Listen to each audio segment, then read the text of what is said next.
जबरदस्त करने के लिए आ गए हैं दीपक सर। हेलो दोस्तों, कैसे हैं आप सब। आशा करता हूं कि आप स्वस्थ होंगे, मस्त होंगे। अभी तक हम लाइफस्टाइल डिसीज की दो डिसीज, कोलेस्ट्रॉल एवं डायबिटीज के बारे में चर्चा कर चुके हैं। और आज हम चर्चा करेंगे थायराइड रोग के बारे में। तो भारत में हर 10 में से थायराइड के आंकड़ों के अनुसार भारत में करीब 4 करोड़ 20 लाख लोग थायराइड रोग से ग्रस्त हैं। थायराइड के साथ सबसे बड़ी दिक्कत यह है कि करीब 1/3 लोगों को पता नहीं होता वे इससे पीड़ित हैं। वैसे यह बीमारी महिलाओं में ज्यादा पाई जाती है। गर्भावस्था और डिलीवरी के पहले 3 महीनों के दौरान करीब 44% महिलाओं में थायराइड की समस्या पनप जाती है। जागरूकता के अभाव के कारण थायराइड की समस्या के साथ जीना बहुत मुश्किल हो जाता है। इसको ध्यान में रखते हुए मैं आपके समक्ष इस प्रेजेंटेशन को लेकर आया हूं। आशा करता हूं कि आप इस प्रेजेंटेशन के माध्यम से अधिक थायराइड रोग से ग्रसित रोगियों को इस रोग के बारे में जागरूक कर पाएंगे। जो लोग इस बीमारी से ग्रसित हैं वो अपने थायराइड रोग को अच्छी तरह से प्रबंधित कर पाएंगे। सर, नेक्स्ट स्लाइड पे चलेंगे। आप इस सेशन में विस्तार से जान पाएंगे कि थायराइड क्या है, थायराइड रोग क्या है, थायराइड के कौन कौन से प्रकार हैं, और थायराइड रोग किसके किन किन कारणों से होता है, थायराइड रोग के में कौन कौन से लक्षण प्रकट होते हैं, थायराइड रोग की जांच हेतु कौन कौन सी जांच अभी उपलब्ध हैं, और थायराइड रोग में कौन कौन सी जटिलताओं का सामना मरीज को करना पड़ता है, और थायराइड रोग के प्रबंधन एवं उपचार के बारे में जानेंगे। उसी के अंतर्गत जानेंगे थायराइड रोग में क्या ना खाएं और थायराइड रोग में क्या खाएं। और ये भी जानेंगे कि थायराइड रोग के दौरान जीवन शैली कैसी होनी चाहिए जिससे कि हम थायराइड रोग को नियंत्रित कर सकें। उसके बाद जानेंगे कि थायराइड रोग में सेलेनियम की महत्वपूर्ण भूमिका के बारे में बात करेंगे। उसके बाद बात करेंगे कि अंग्रेजी दवाइयों को लंबे समय तक लेने से कौन कौन से दुष्प्रभाव शरीर पर दिखाई देते हैं।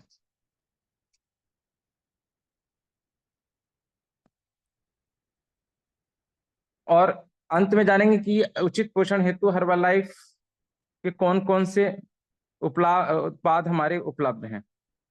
तो सर, नेक्स्ट स्लाइड पे चलेंगे। थायराइड रोग को समझने से पहले यह जानना जरूरी है कि थायराइड क्या है। तो सर, थायराइड एक छोटी सी तितली के आकार का ग्लैंड है जो आप सब पिक्चर में देख सकते हैं, जो जो कि आपकी गर्दन के सामने आपकी त्वचा के नीचे स्थित होता है। यह ग्लैंड दो हार्मोन थायरोक्सिन यानी कि T4 और ट्राई आयोडोथायरोनिन T3 का उत्पादन एवं उसको रिलीज करता है। अब हम समझेंगे कि नेक्स्ट स्लाइड के माध्यम से समझेंगे कि थायराइड रोग है क्या। सर, पिछली स्लाइड पे चलिए। प्रकार है सर, पिछले स्लाइड पे सर, कि थायराइड रोग क्या है। अब हम समझते हैं कि थायराइड रोग क्या है। जैसे कि आपको पिछली स्लाइड में बताया गया था कि थायराइड ग्लैंड दो हार्मोन थायरोक्सिन यानी कि T4 और ट्राईआयोडोथायरोनिन T3 का उत्पादन एवं उनको रिलीज करता है, जो शरीर की सभी कोशिकाओं यानी सेल्स को प्रभावित करता है। थायराइड का मुख्य कार्य शरीर के मेटाबॉलिज्म यानी कि चयापचय की गति को नियंत्रित करना है। तो पहले हम यह समझने का प्रयास करेंगे कि मेटाबॉलिज्म यानी कि चयापचय क्रिया है क्या। तो यह वह प्रक्रिया है जिससे आपका शरीर आपके द्वारा खाए गए भोजन को ऊर्जा में बदल देता है। आपके शरीर की सभी कोशिकाओं को काम करने के लिए ऊर्जा की आवश्यकता होती है। जब आपका थायराइड ठीक प्रकार से काम नहीं कर रहा होता है तो अपने आप को हम थका हुआ महसूस कर सकते हैं। और यदि मैं इसको साधारण शब्दों में कहूं कि थायराइड क्या है, तो थायराइड रोग की वह स्थिति है जिसमें थायराइड ग्लैंड शरीर की आवश्यकता से कम या अधिक बनता है, जिसके कारण बहुत सारी समस्या हमारे शरीर में उत्पन्न होने लगती है। नेक्स्ट स्लाइड से।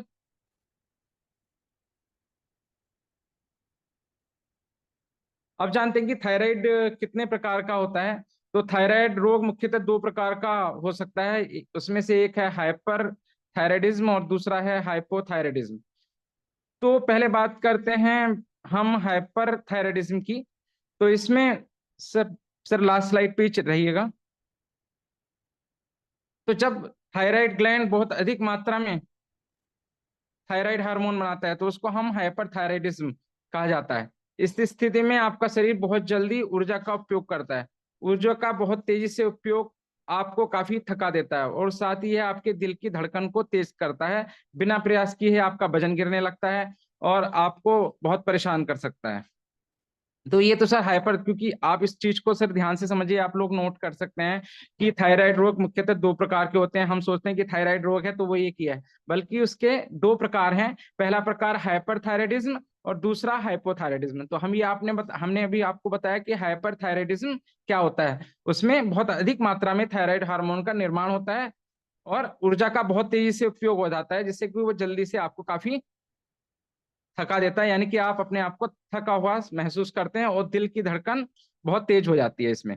दूसरा, जिसके हमने बोला था कि हाइपोथायराइडिज्म होता है, हाइपोथायराइडिज्म में बहुत कम है थायराइड हार्मोन बनता है, जिससे हाइपोथायराइडिज्म कहा जाता है। जब आपके शरीर में थायराइड हार्मोन का बहुत कम मात्रा में निर्माण होता है तो आप अपने आप को थका हुआ महसूस करेंगे। इसमें भी आपका वजन बढ़ सकता है, आप ठंडे तापमान को सहन करने में भी असमर्थ हो सकते हैं। तो सर नेक्स्ट स्लाइड पे चलेंगे।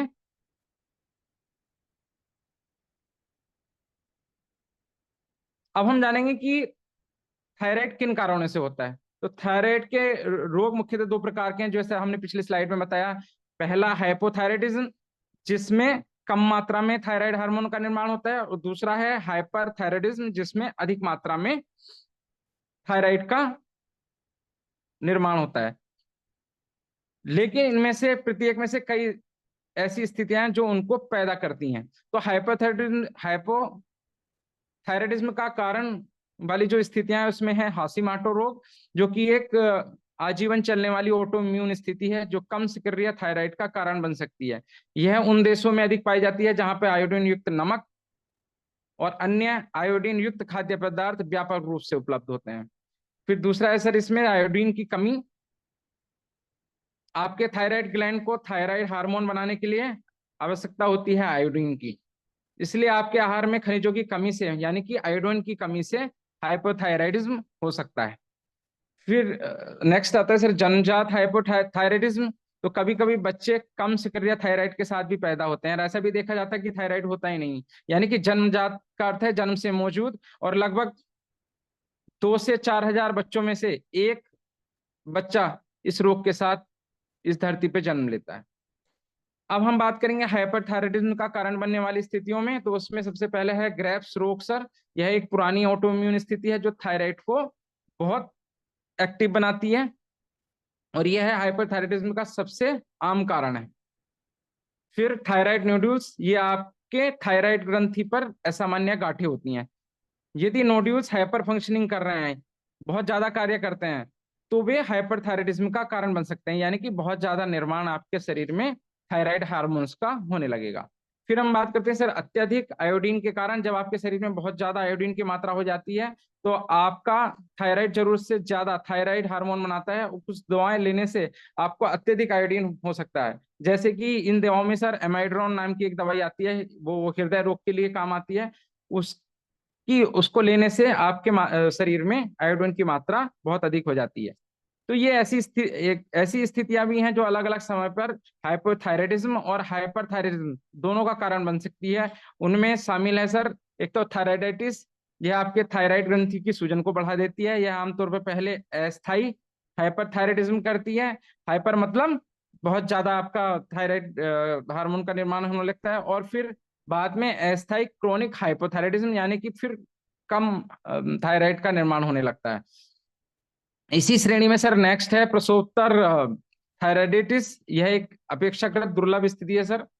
गर्भावस्था के बाद कुछ जन्म देने वाले माता पिता को प्रभावित करती है। अनुमान है कि 5% लोग जन्म देने के बाद के वर्ष में इसका अनुभव कर सकते हैं। यह आमतौर पर पहले हाइपरथायराइडिज्म और उसके बाद हाइपोथायराइडिज्म का कारण बनती है। यह आमतौर पर सर अस्थायी होती है, टेम्परेरी होती है, कुछ समय बाद ही अपने आप ही चली जाती है। अब हम बात करेंगे सर थायराइड विकार के लक्षणों के बारे में बात करते हैं। तो थायराइड के लक्षणों में सर को भी सर दो समूह में विभाजित किया गया है। जैसे कि आपने पिछली स्लाइड में जाना कि थायराइड दो प्रकार का होता है, एक तो हाइपोथायराइडिज्म, एक हाइपरथायराइडिज्म। तो उनके लक्षणों को भी सर दो ग्रुप में रखा गया है। तो और इनमें दोनों में विरोधाभास भी आपको, जब आप लक्षणों के बारे में जानेंगे तो आपको विरोधाभास आपस में लगेगा। तो अब जितने भी थायराइड के पेशेंट इस कॉल पर मौजूद हैं वो डिसाइड कर सकते हैं कि वो हाइपरथायराइडिज्म से पीड़ित हैं या हाइपोथायराइडिज्म से पीड़ित हैं। तो जैसे मैंने बताया कि इनमें इनके लक्षणों में विरोधाभास है। ऐसा इसलिए है क्योंकि सर हाइपरथायराइडिज्म जिसमें आपका चयापचय क्रिया बहुत तेजी से होती है, और हाइपोथायराइडिज्म में चयापचय क्रिया बहुत धीमे होने लगती है। तो पहले जानते हैं सर हाइपोथायराइडिज्म में प्रकट होने वालों के लक्षणों के बारे में। तो इसमें डिप्रेशन हो जाता है, यानी कि अवसाद की स्थिति आ जाती है, पसीना कम आता है सर, दिल की सामान्य से धीमी हृदय गति हो जाती है, यानी कि जिस गति से हमारा हार्ट धड़क रहा है उससे भी कम गति से वो धड़कना शुरू कर देता है। हमें जल्दी थकान का अनुभव होने लगता है और बिना किसी कारण के वजन बढ़ने लगता है। ज्वाइंट पेन और मांसपेशियों की अकड़न का समस्या मरीज को करना पड़ सकता है। आंखों और चेहरों पर सूजन आ सकती है। ब्लड में कोलेस्ट्रॉल भी सर इसके कारण बढ़ सकता है। और शुष्क त्वचा और शुष्क एवं मोटे बाल इसमें पाए जाते हैं। फिर सर भारी महिलाओं में देखा जाता है कि बार बार और भारी मासिक धर्म होता है, और याददाश्त इसमें कमजोर होने लगती है। सर आप जानते हैं हाइपरथायराइडिज्म के लक्षणों के बारे में। तो सर हाइपरथायराइडिज्म में मरीज को बहुत घबराहट होती है, वो बहुत चिड़चिड़ा रहता है, और चिपचिपा यानी कि पसीने वाली त्वचा होती है उस मरीज की, और मरीज को कमजोरी महसूस होने लगती है। उसमें क्या था सर, हृदय की गति कम होने लगती थी हाइपोथायराइडिज्म में। तो यहाँ पे देखिए, यहाँ पे विरोधाभास देखने को मिल रहा है। दिल की सामान्य से अधिक हृदय गति यहाँ पे पाई जाती है, यानी कि आपका हार्ट कहीं ना कहीं जो सामान्य गति है उससे बहुत तेजी से धड़कने लगता है। अनिद्रा, सोने में कठिनाई महसूस करने लगते हैं, और बिना किसी कारण, बिना किसी डाइटिंग, बिना किसी व्यायाम के आपका वजन घटने लगता है, और वहां पर आपका वजन बढ़ रहा था। फिर मांसपेशियों में कमजोरी और दर्द का अनुभव करेंगे आप यहाँ पे। और महिलाओं में अनियमित मासिक धर्म का अनुभव करना या मासिक धर्म बिल्कुल बंद हो जाता है, और मरीज के हाथ कपकपाने लगते हैं इसमें, और मरीज महसूस करता है कि उसकी थायराइड ग्लैंड बढ़ने लगती हैं। वैसे दोनों ही स्थितियों में थायराइड ग्रंथि बढ़ सकती है, लेकिन हाइपरथायराइडिज्म में यह अधिक आम बात है। सर नेक्स्ट स्लाइड पे चलेंगे। अब हम चर्चा करेंगे थायराइड की जांच के लिए कौन कौन से परीक्षण आप करा सकते हैं। तो इसमें सबसे पहला है सर रक्त परीक्षण। तो रक्त परीक्षण आपको बता सकता है कि आपको हाइपोथायराइडिज्म है या हाइपरथायराइडिज्म है। और थायराइड रक्त के कई प्रकार होते हैं सर, जैसे थायराइड उत्तेजक हार्मोन जिन्हें हम टीएसएच कहते हैं, और T3 और T4, और थायराइड एंटीबॉडी इस इन जांचों में सर शामिल हैं। यदि सर आप देखेंगे हाइपोथायराइडिज्म में, तो हाइपोथायराइडिज्म में सर टीएसएच का जो लेवल है वो सामान्य से अधिक बढ़ जाता है, और T4 T4 आपका सर कम, T4 का जो मान है वो कम हो जाता है। और हाइपरथायराइडिज्म में सर देखेंगे तो वो टीएसएच का मान कम हो जाता है, और T3 और T4 आपको का लेवल इंक्रीज हो जाता है। और इमेजिंग परीक्षण यानी कि अल्ट्रासाउंड के जरिए भी इनकी जांच की जाती है। तो थायराइड अल्ट्रासाउंड जैसे सर परीक्षण में हम नोड्यूल्स या गांठ की जांच करते हैं, इसमें हम थायराइड अपटेक और स्कैन जैसी न्यूक्लियर मेडिसिन इमेजिंग यह देखने में मदद करती है कि नोड्यूल यानी कि हमारी थायराइड ग्लैंड कहीं बहुत ज्यादा सक्रिय तो नहीं है। नेक्स्ट स्लाइड पे चलेंगे सर। सर दीपक सर, सॉरी सर, बीच में बोलने के लिए माफी चाहता हूँ। ये जी जी इससे बताइए। पिछली वाली जो स्लाइड थी ना, जी हाइपोथायराइड के जो लक्षण थे, उस जी। स्लाइड को एक बार दोबारा से वो कर दो जरा। मतलब उसका स्क्रीनशॉट ले लेंगे, बाद में हम लिख लेंगे। तो वो सर उसका कंट्रोल हिमांशु सर के पास है। हिमांशु सर आप जरा लक्षण मानस, वाली स्लाइड पे आइएगा सर। ये नहीं, पिछली, पीछे एक और। एक और सर स्लाइड पीछे चलिए।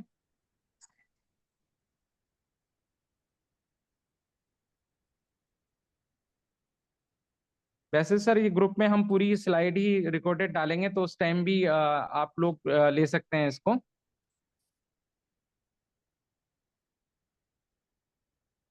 आई थिंक कोई प्रॉब्लम है जो सर कर नहीं पा रहे सर हैं तो। कंटिन्यू रखिए सर, आप रिकॉर्डिंग चल रही है सर। अच्छा सर।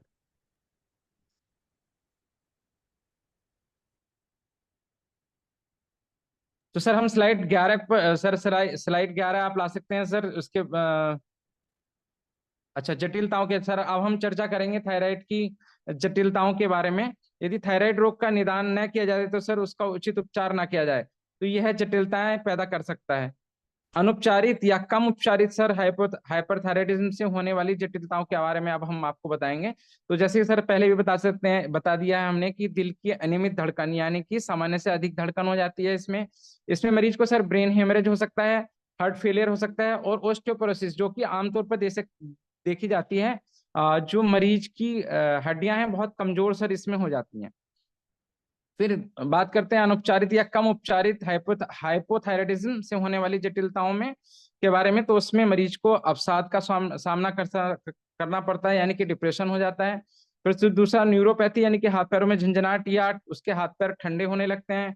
फिर हार्ट फेलियर भी हो सकता है इसमें भी, और महिलाओं में कहीं ना कहीं बांझपन की स्थिति इसके कारण आ सकती है। फिर सर एक स्थिति है मिक्सडिमा कोमा, जिसमें हमारे जो अंग हैं वो कम काम करने लगते हैं, और ये बहुत खतरनाक स्थिति है सर।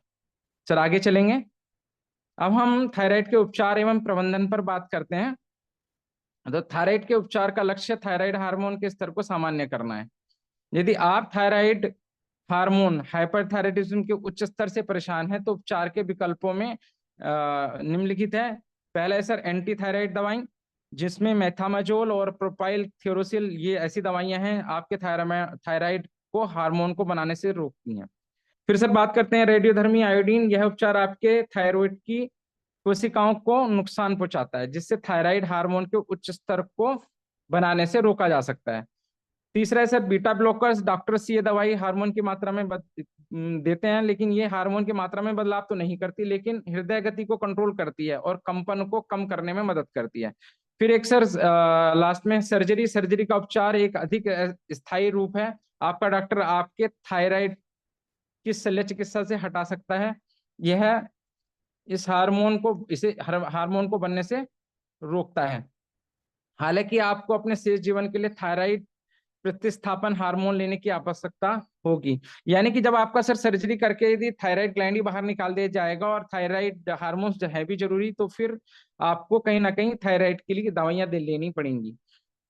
यदि आप थायराइड हार्मोन हाइपोथायराइडिज्म के निम्न स्तर से परेशान है तो मुख्यतः उपचार में शामिल है कि आप थायराइड रिप्लेसमेंट मेडिकेशन लेंगे। यह दवा आपके शरीर में थायराइड हार्मोन वापस जोड़ने का सिंथेटिक तरीका है। आमतौर पर इस्तेमाल करने वाली एक दवा को थायरोक्सिन कहा जाता है। इस दवा का उपयोग करके सर आप इसका प्रबंधन कर सकते हैं और सामान्य जीवन जी सकते हैं। लेकिन सर ये दवाई जो हैं अंग्रेजी दवाई हैं, कहीं ना कहीं इसके दुष्प्रभाव भी हैं, जिनके बारे में हम आगे बात करेंगे सर। अब हम चर्चा करेंगे कि थायराइड रोग में क्या खाएं और क्या ना खाएं। तो पहले चर्चा करेंगे थायराइड रोग में क्या ना खाएं। थायराइड होने पर आपको इन चीजों का सेवन बिल्कुल नहीं करना है। तो अनाज में है सर नया चावल और मैदा। सर सर नेक्स्ट स्लाइड पे जाइएगा। हाँ, तो अनाज में है नया चावल और मैदा। दालों में है कुलथ की दाल, उड़द और राजमा और छोले, इनका सेवन नहीं करना है। फल एवं सब्जियों में है बैंगन, नींबू, पत्तेदार सब्जियां, टमाटर, खट्टे अंगूर, कटहल, अरबी, अंकुरित अनाज, गाजर, सोयाबीन, और अन्य में है मछली, पनीर, तीखा भोजन, तेलीय मसालेदार भोजन, cold drinks, fast food, junk food, डिब्बाबंद खाद्य पदार्थ, और सख्त मनाही है तेलीय मसालेदार भोजन, अचार, अधिक तेल, कोल्ड ड्रिंक्स, मैदे वाले पदार्थ, शराब, fast food, soft drinks, junk food, मांसाहार सूप, कच्ची सब्जी, ब्रोकली, पत्ता गोभी, फूल गोभी और भिंडी। तो आपसे अनुरोध है जितने भी थायराइड वाले मरीज हैं इन चीजों को लेने से परहेज करें। अब हम जानेंगे कि थायराइड रोग में क्या खाया जाए। तो थायराइड रोगी को अपने आहार में अनाजों में पुराना साली चावल और सत्तू ले सकते हैं। दालों में मूंग, मसूर, अरहर, चना दाल ले सकते हैं। फल एवं सब्जियों में परवल, लौकी, तुरई, करेला, प्याज, कद्दू, आलू, मिर्च, मशरूम और मौसमी ले सकते हैं। सब्जियां केला, एवोकाडो एक फल है, अनानास ले सकते हैं, नारियल ले सकते हैं, मौसमी फल आम, अनार, नारंगी, शकरकंद, जामुन और फालसा।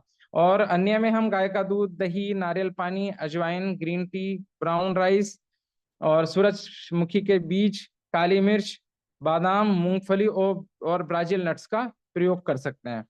तो अब आप देख सकते हैं इन दो स्लाइड के माध्यम से कि थायराइड रोगी को क्या खाना है और कहीं क्या नहीं खाना है। इसी से ही आप अपना थायराइड रोग अच्छे से नियंत्रित कर सकते हैं। सर अब हम जानते हैं कि एक अच्छी जीवन शैली से थायराइड रोग को कैसे नियंत्रित किया जा सकता है। तो सबसे पहले सर है तनाव मुक्त जीवन जीने की कोशिश करनी चाहिए हमें। दूसरा, जंक फूड से बचना चाहिए हमें। धूम्रपान, अल्कोहल और नशीले पदार्थों से हमें बचना चाहिए। और हमें रात में बिल्कुल नहीं जागना चाहिए। ताजा एवं हल्का गर्म भोजन अवश्य करें इसमें। और भोजन को अच्छी प्रकार से चबाकर और धीरे धीरे खाना चाहिए। हफ्ते में एक बार उपवास जरूर करना चाहिए इसमें हमें। योग एवं व्यायाम करें। फिर बात आती है सर उचित आहार की, जो कि फाइबर युक्त हो एवं पोषण की, न्यूट्रिशन की, जिसमें कैल्शियम, आयरन, मैग्नीशियम, जिंक एवं सबसे महत्वपूर्ण सेलेनियम को लेना इसमें लाभकारी होता है। तो सर हम अब अगली साइड में बात करेंगे सेलेनियम की, क्योंकि हमने यहाँ बताया कि सेलेनियम बहुत महत्वपूर्ण है। तो अब हम आपको बताएंगे कि इसकी भूमिका कैसे बहुत महत्वपूर्ण है सेलेनियम थायराइड रोग के लिए। तो थायराइड रोग के लिए सेलेनियम के कई लाभ हैं। थायराइड ग्रंथि में सेलेनियम की बहुत ज्यादा मात्रा पाई जाती है, जहां कई कई सेलेनियम युक्त एंजाइम थायराइड फंक्शन को नियंत्रित करते हैं। यदि शरीर में पर्याप्त सेलेनियम नहीं है तो यह है हाशिमोटो रोग, जिसको हमने पिछली स्लाइड्स में बताया था, और ग्रेव्स रोग जैसी थायराइड स्थितियों को जन्म दे सकता है। फिर थायराइड हार्मोन यानी कि T4 और T4 को T3 में परिवर्तित करने वाला जो एंजाइम है सेलेनियम पर ही निर्भर करते हैं। कई अध्ययनों से पता चलता है, कई स्टडीज सर ऐसी हैं जिसमें सेलेनियम की खुराक थायराइड पेरोक्सीडेज एंटीबॉडी यानी कि TPO को कम करती है, साथ ही हाइपोथायराइडिज्म के लक्षणों की गंभीरता को भी कम करती है।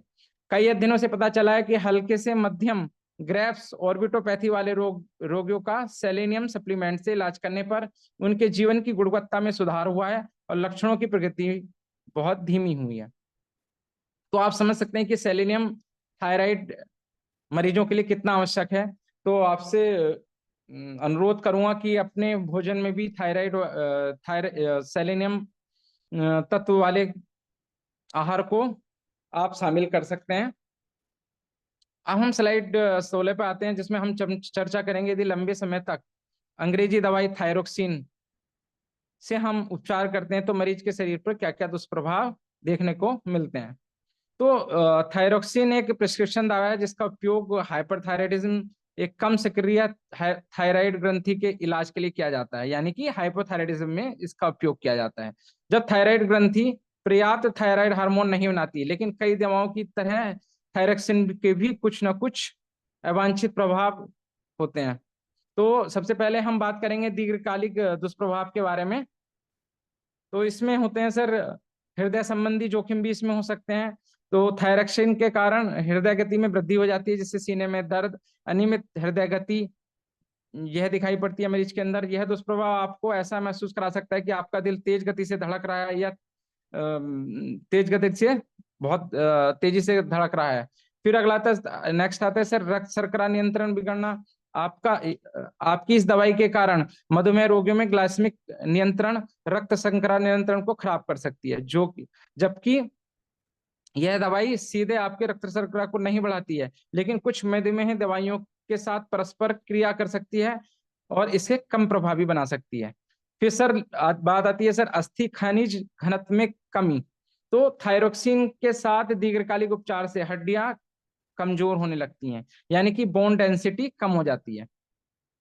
लेवोथायरोक्सिन लेने के गंभीर जोखिमों के बारे में बात करते हैं। कुछ इससे गंभीर एलर्जिक रिएक्शन भी देखने को मिलते हैं, जैसे कि गला बंद होना और गंभीर त्वचा रोग होना। तो सबसे पहले सर त्वचा पर लाल चकत्ते या पित्ती, त्वचा में खुजली, त्वचा का छिलना या छाले पड़ना, त्वचा का लाल होना इसमें दिखाई पड़ता है। फिर आंखों, चेहरे, होठों, जीभ, गले, हाथों, पैरों के निचले हिस्से, टखनों या पैरों में सूजन, सांस लेने या निगलने में कठिनाई भी दिखाई पड़ती है। साथ और स्वर भी बैठ जाता है मरीज का। पेट में तेज दर्द या मतली भी इस दवाई से हो सकती है।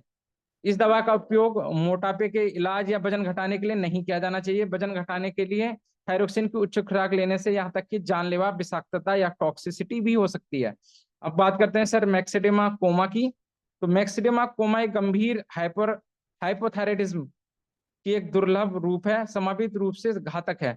इसका परिणाम स्वरूप शरीर में कई अंगों की कार्यप्रणाली धीमी हो जाती है और यह एक मेडिकल इमरजेंसी है सर। ये बहुत खतरनाक है मिक्स्डेमा कोमा, तो इसलिए ही थायराइड के मरीजों को अपना ध्यान रखने की बहुत ज्यादा आवश्यकता है सर। अब हम सर हर्बालाइफ उत्पादों के बारे में चर्चा करते हैं, जो कि थायराइड रोग को नियंत्रित करने में बड़ी भूमिका निभाते हैं। तो आदर्श वजन बनाए रखने की सर बात हुई थी, तो हम अब इस क्लब के माध्यम से योग व्यायाम करा रहे हैं। तो वो जितने भी हमारे थायराइड रोगी हैं, हमारे क्लब में डेली आएं और योग व्यायाम कर सकते हैं, जिसके माध्यम से अपना वजन को को कंट्रोल में रख सकते हैं। इसके साथ हम सर फार्मूला 2 यानी कि मल्टीविटामिन टैबलेट्स का उपयोग कर सकते हैं। तो मल्टीविटामिन टैबलेट्स में sir iron, magnesium, zinc, calcium, सबसे महत्वपूर्ण सर आयोडीन, और अभी हमने सेलेनियम की भूमिका बताई, सेलेनियम भी इसमें शामिल है, जो कि थायराइड हार्मोन T3 और T4 के निर्माण में मदद करता है। थायराइड रोग को नियंत्रित करने में बड़ी भूमिका निभाते हैं।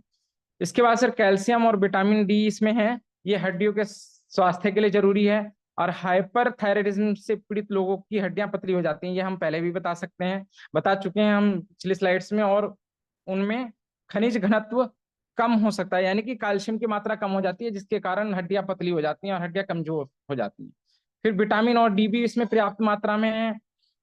ये थायराइड TSH स्तर को नियंत्रित रखने में मदद करती हैं। विटामिन ए ऑटो इम्यून बीमारी के खतरे को कम करती है। विटामिन डी आंत को ठीक करने की और करके लीकी आंत को रोकता है, जो हाशिमोटो रोग जैसी ऑटो इम्यून बीमारी का कारण बन सकता है। विटामिन B12 भी सर इस उत्पाद में हमारे उपलब्ध है, और यह थायराइड को के काम को बढ़ाता है और मेटाबॉलिज्म को बढ़ाता है। इसकी कमी से मेटाबॉलिज्म कम हो सकता है और ऊर्जा की कमी हो सकती है। और सर फिर विटामिन सी भी यहाँ पर, विटामिन B6 भी यहाँ पर उपलब्ध है। तो यह थायराइड में आयोडीन के इस्तेमाल करके थायराइड हार्मोन बनाने में मदद करता है। सर नेक्स्ट स्लाइड पे चलेंगे। जैसा कि हम स्लाइड नंबर 14 में बता चुके हैं सर, फाइबर थायराइड रोग को प्रबंधित करने में बड़ी भूमिका निभाता है। तो यह हमारे मेटाबॉलिज्म यानी चयापचय क्रिया को सुधारता है, जिससे मरीज का पाचन तंत्र मजबूत हो जाता है और मरीज को उसके भोजन से रेगुलर एनर्जी यानी कि ऊर्जा मिलती रहती है। इसी के क्रम में सर दूसरा उत्पाद है एक्टिवेटेड फाइबर या एक्टिव फाइबर कॉम्प्लेक्स, जो कि मेटाबॉलिज्म को इम्प्रूव करते हैं, जिससे थायराइड रोग को प्रबंधित करने में आसानी होती है। हालांकि हर्बालाइफ का कोई भी उत्पाद रोग ठीक करने का दावा नहीं करता, लेकिन शरीर का उचित पोषण आवश्यकता अनुसार मिलने पर रोग ठीक हो जाते हैं। ऐसा हम फीडबैक में भी देख रहे हैं सर। बहुत से कंज्यूमर्स ऐसे हैं जो थायराइड रोगी हैं और वो लगातार मल्टीविटामिन यूज कर रहे हैं, योग एवं व्यायाम कर रहे हैं, और उनका फीडबैक जबरदस्त है। उनका नियंत्रण थायराइड पर बहुत अच्छा है। तो थायराइड रोग से संबंधित किसी भी प्रश्न के लिए आप संपर्क कर सकते हैं। धन्यवाद। Over to Himanshu sir.